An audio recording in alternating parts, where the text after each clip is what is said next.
네, 안녕하세요. 저는 신경외과에 관한 모든 것을 이야기하는 뉴로 설전 박경재입니다. 예, 오늘 말씀드릴 주제는 이제 목 디스크 수술 관련 내용인데요. 이제 목 디스크 수술을 해야 될 때 앞으로 해야 될까 또는 뒤로 해야 될까 관련된 내용입니다. 이제 질환에 따라서 여러 가지 방법이 있지만 오늘은 목 디스크 탈출증 관련된 내용만 한번 말씀드려보고자 합니다. 일반적으로 앞으로 한다는 얘기는 유압술 또는 이제 인공 디스크 삽입술을 한다는 얘기이고, 일반적으로 이제 뒤로 한다는 얘기는 후궁 절제술, 이제 감압술만 한다는 뜻이 되겠습니다. 그럼 어떤 경우에 유압술 또는 인공 디스크 삽입술을 하게 되고, 아니면 또는 어떤 경우에 이제 후방 감압술만 해도 될지 사진으로 간단히 말씀드리겠습니다.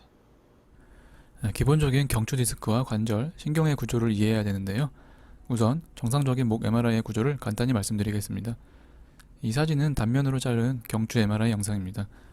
가운데 디스크가 있고 양쪽에 관절, 그리고 가운데 부분이 척추신경이 되겠고, 척추신경에서 양쪽 팔로 가는 신경이 깨끗하게 나가는 것을 볼 수가 있고, 공간에 여유가 있는 상태가 되겠습니다.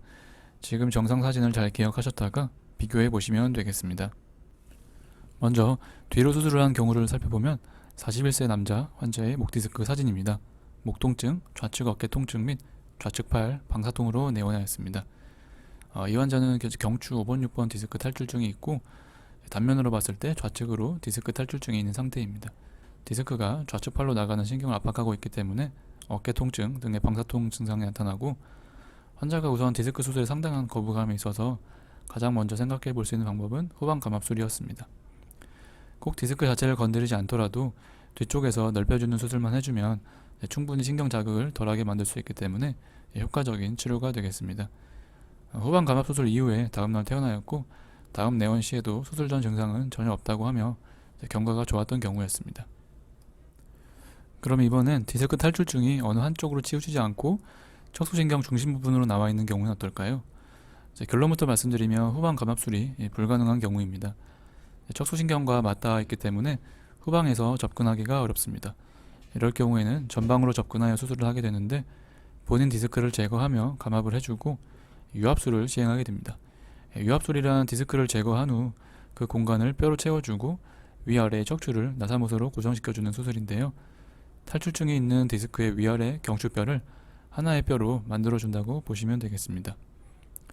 최근에는 유압술 대신에 본인 정상 디스크와 비슷한 움직임, 역할을 해주는 인공 디스크 수술도 많이 시행하고 있고, 이렇게 굽혔다 폈다 할 때 수술한 디스크 마디도 정상적인 움직임을 볼 수가 있습니다. 추가로 전방으로 수술해야 하는 경우를 말씀드리면 척수 손상이 있는 경우입니다. 옆으로 길게 자른 MRI 단면 영상에서 척수 손상이 보이는 경우에는 디스크에 의한 척수 압박이 심한 상태이기 때문에 디스크 탈출이 중앙 부분이 아닌 한쪽으로 치우쳐 있더라도 전방 수술을 통해 감압 수술을 해주는 것이 근본적인 치료가 되겠습니다.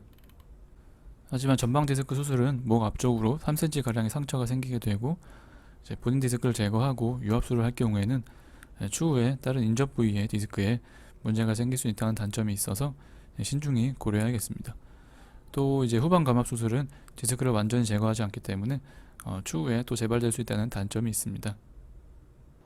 네, 간단히 전방으로 하는 수술과 후방으로 하는 수술에 대해서 말씀을 드렸고, 오늘의 결론은 디스크 탈출증의 방향이 척수신경 중심 부분으로 나와 있는지, 또는 척수 손상이 동반된 경우, 이럴 경우에는 이제 전방 접근법의 수술이 효과적인 근본적인 치료라고 말할 수 있습니다. 그 이외의 경우에는 이제 후방 감압술로 이제 충분한 치료를 할 수 있기 때문에 우선 시도해 볼 수 있는 방법이 되겠고, 이제 제가 이제 주로 치료하는 방법이 되겠습니다. 물론 이제 환자 상태가 다 다르고 그에 따라 수술 방법에 이견이 있을 수 있기 때문에 주치의 선생님과 충분한 상의를 하셔서 수술에 대한 결정을 하시는 것이 좋겠습니다. 이상 끝까지 시청해 주셔서 감사드리고, 조금이나마 도움이 되셨으면 좋겠습니다. 지금까지 뉴로 썰전이었습니다. 감사합니다.